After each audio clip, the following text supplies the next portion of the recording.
there are many noises in the body of Christ. That the vibration suits your soul does not mean it carries the flames of heaven.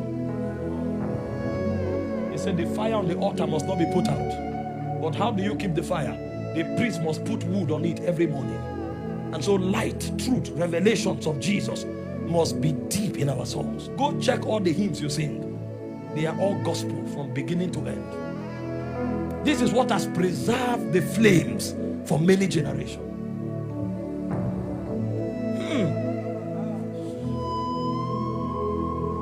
Sounds of heaven. They come from the place of sacrifice. They are fat, they are blood. Men that wasted on the altar until something glory came out of their spirits. Sounds of heaven. They are born from our revelations of Christ. So when God begins to bring sounds to the body of Christ, what it reveals to us is that God is opening new seasons. This is why the subject of worship and the subject of sound, producing prophetic sounds like we are doing here, is very cardinal. The burden to converge and to pray and to release sound is not ambition. It's a summon. A season is upon us, and those who have alignment in the heavens are being drawn by burdens to the throne room so that the sounds of the Spirit can be echoed through their voices. And so what we are doing here is an announcement of a new season. This is why worship is very strategic, very sacred, and very prophetic. And that's not all.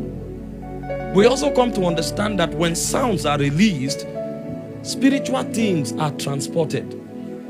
You know, you can transport your commodities using a plane, using a cargo. How do you transport a spiritual thing? You don't transport a spiritual thing using an aircraft. You don't transport a spiritual thing using a ship.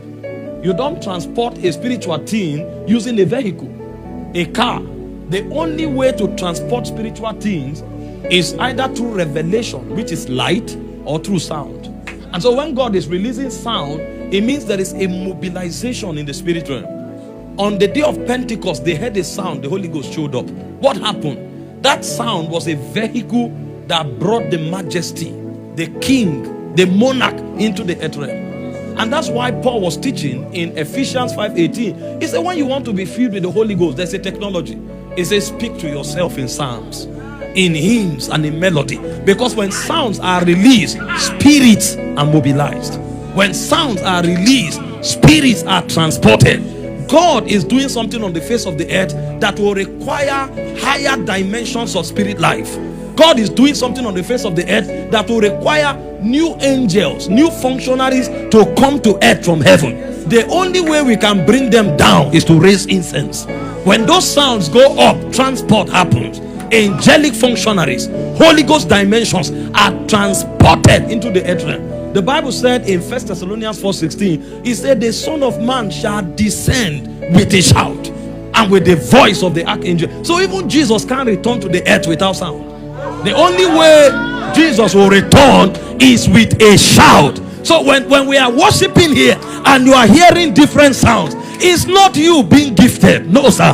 It's not you trying to sing a song. No, it's different mobility that are being deployed from Zion. There are angels that can use certain bandwidth. There are spirits that will require higher bandwidth. And so when God wants to send spiritual functionaries, what it does is that it begins to align men so that as they raise sounds to the spirit, they become vehicles.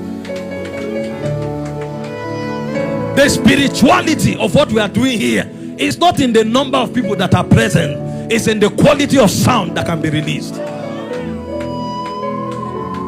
12 men can release a sound that can bring an archangel to a territory, whereas 1,000 men may release sounds that an angel can't fly on. So we need to understand that what God is doing is a dispensation.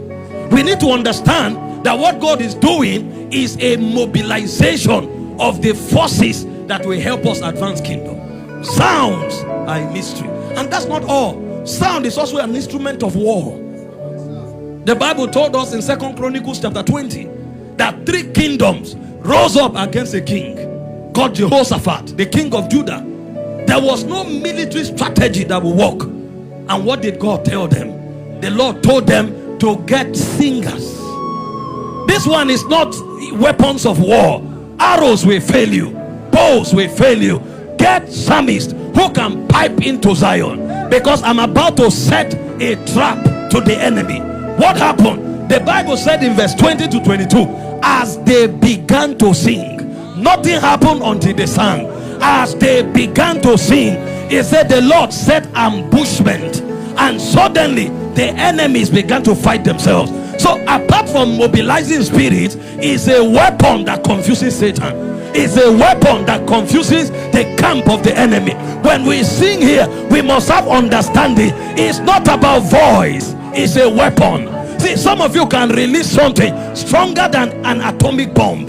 Some of you can release something stronger than a missile. When you release some sounds from your spirit, you have set a trap. You have released a weapon. It can scatter the adversary.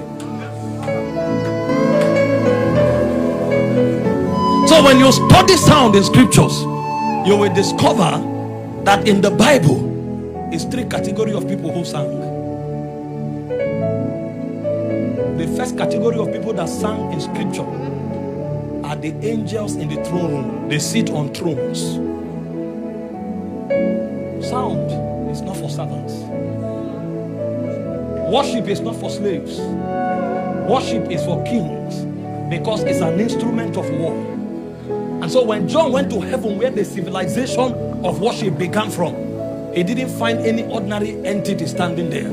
It was only princes that sat on thrones and dominions that stood in God's presence that were allowed to sing. And he said they sang, holy, holy, holy is the Lord. They fell on their faces, they cast their crown. What were they doing? They were showing us that this ministry is for kings.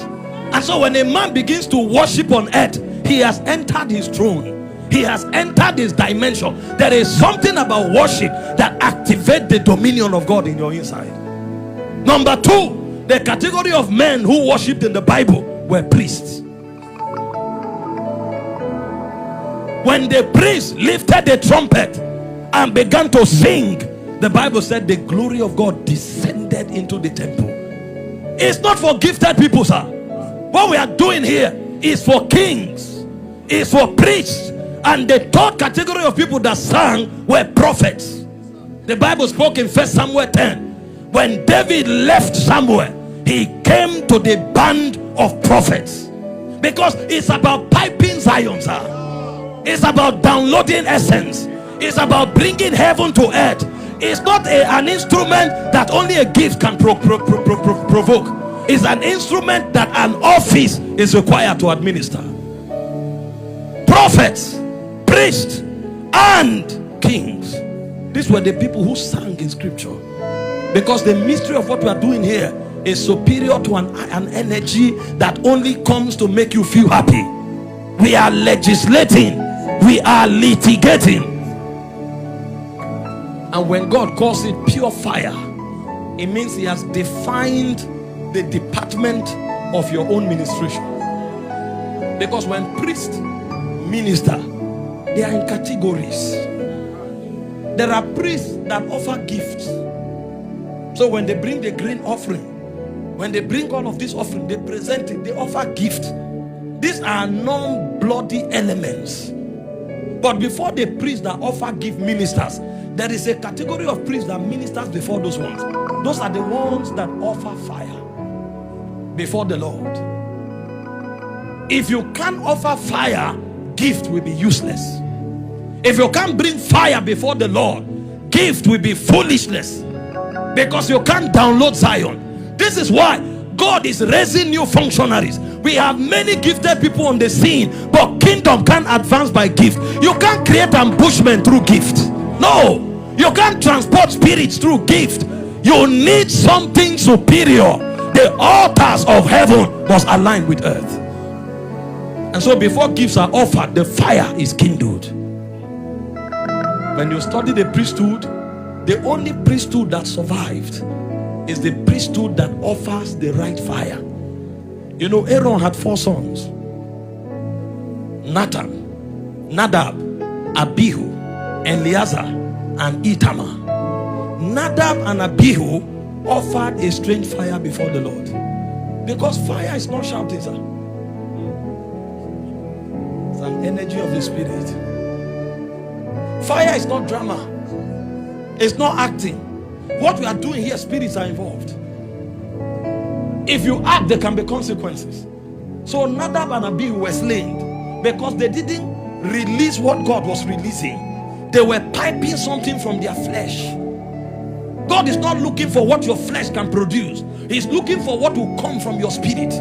And so when they produce something from their flesh, the Bible said they were slain before the mercy seat. How can somebody die before the mercy seat? Because when kingdom is involved, there are no sentiment. The stakes are too high. So Nadab and Abihu died. Then you were left with Eleazar and Ithamar. The sons of Ithamar were the ones who gave birth to Eli. And those were sons of Belial, because they thought the priesthood was about gain. When they brought offering before the Lord, they took it for themselves. So while some offered strange fire, they were rejected. Others took from the altar, they were also rejected. They became Ichabod. But you see, the sons of Eleazar produced an order of priesthood called Zadok. And the priesthood of Zadok, they offer fat and blood. That is oil and sacrifice. If we will raise the sound that can bring God's government to the earth, consecration will be a must. I'm beginning to talk to you why we are gathered. We are gathered not to sing songs because we are psalmists. We are gathered because our sacrifices will become our voices in the spirit. We are not gathered because we have a voice where we can transpose and migrate from one key to another. No, we are gathered because there is a testimony of sacrifice that must have an utterance on the altar. And so if we don't have priests in the order of Zadok who can produce oil from fat, you know what fat is the juicy part of flesh where oil can be squeezed from. And the way you squeeze out oil from fat is through fire. So when you are talking pure fire, you are talking staying on the altar until you are slain. Staying on the altar until the flesh is decimated. Because fat can't produce oil until fat is exposed to heat. It's the heat that brings oil from the fat. And then the oil comes out, and then blood comes out. These are people that are willing to die for the glory of God. These are people who are jealous for the kingdom. What God is looking for now is not gift. Listen, the gift can attract attention, but the government can be advanced only by those who carry sacrifice. Many albums can be waxed, but God is not there. Many hours in the studio refining voice, but God is not there. I'm not against bad voice, but I'm telling you, we are in the last days. God is looking for priests in the order of Zadok. When you raise your voice, they are going to look for your fat. They are going to look for your blood. Where is the sacrifice? Where is the unction? Where did it come from? Did you stay there until the inspiration of flesh was shut down so that spirit life can flow? So the way to bring pure fire through sound is to stay on the altar until the flesh is decimated. Otherwise we'll add more songs, but there will be no kingdom. Does it not surprise you that we sing hymns that they sang more than 100 years ago and they are still fresh? Because when you raise those sounds, kingdom appears. You don't remember who sang them. It's not about their voice. Any voice can fit in. It's amazing that when you pick a hymn, anybody can sing it, and you will still sense oil, because it has become a gate that brings government to a generation. Those who sang those songs didn't sing because they were gifted. No, they were not psalmists. They were priests. They were prophets. They were kings. For the kingdom, some of them lost their lives in battle. Some of them were in the wilderness, and it was in those dry places where only God became their inspiration that the waters broke out. To produce fire that can bring government through sound, we need priests in the order of Zadok. Men who have the testimony of sacrifice, fat and blood. The second thing God is looking for is revelation and truth. To what extent have you lost yourself in the reality of the Christ? Because he's not looking for you. Christ in you is the hope of glory. He's looking for Christ in you. And so every song we sing that does not carry encoded within the revelation of Christ is noise. And there are many noise in the body of Christ. That the vibration suit your soul does not mean it carries the flames of heaven. He said the fire on the altar must not be put out. But how do you keep the fire? The priest must put wood on it every morning. And so light, truth, revelations of Jesus must be deep in our souls. Go check all the hymns you sing. They are all gospel from beginning to end. This is what has preserved the flames for many generations.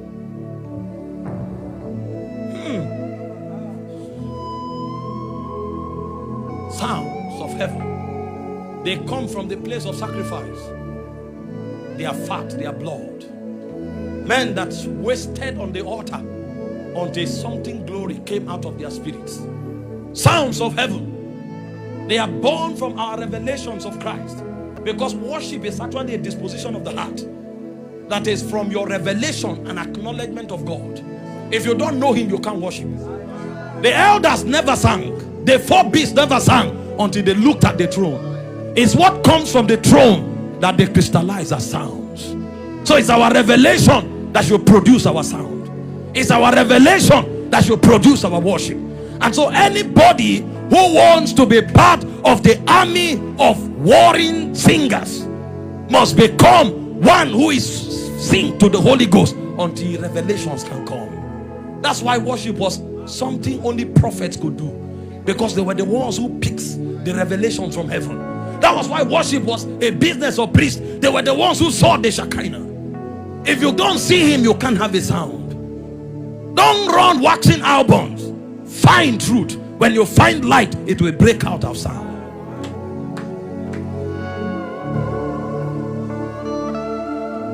The stature of what we are doing is not number.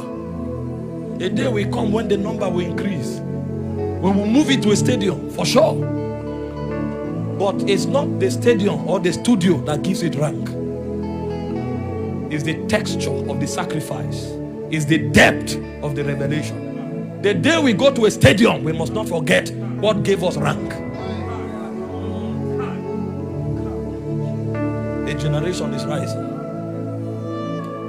A time will come when the gifted men will leave the scene. Only the priests and prophets will stand. I tell you,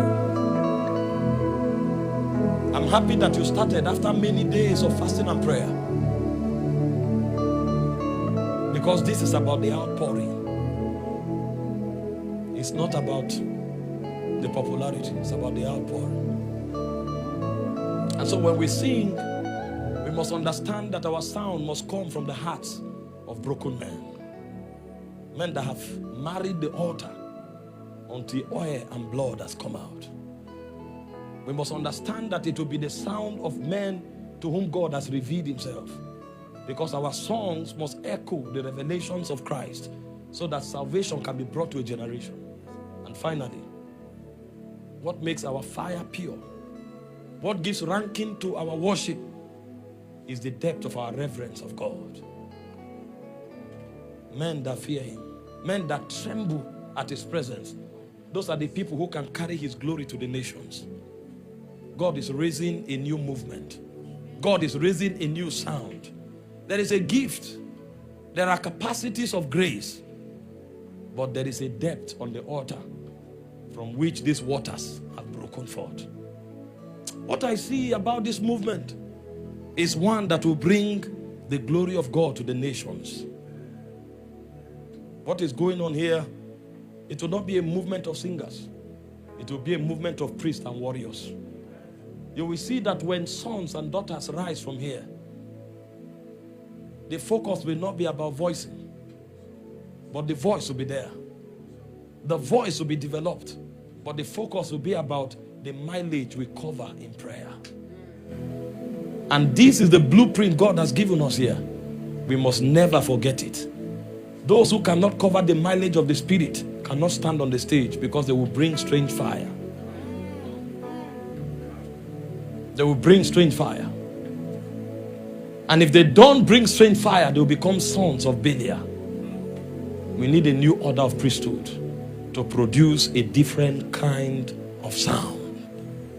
A different kind of sound. I came to announce to you that God wants to raise again a new priesthood. And the operation is the legislation of sound. In the last days, it is priests who sing that will lead us to battle. Before we prophesy, the heavens must open. And this is why we must go back and find out, where are the loyal ones? You know, in the days when Israel despised God, the Bible said the sons of Zadok, they remained faithful. And so in Ezekiel 44 verse 15, God said, only the sons of Zadok should bring sacrifice before the Lord. And when they showed up, they didn't come with gifts. They came with fat. They came with blood. It was a testimony of sacrifice. That is the heritage of this house. So that when men speak, life will flow. When they cry, nations will quake. And when they look to the hills of heaven, there will be feedback from Zion. I came to announce that a tribe will rise. Can we lift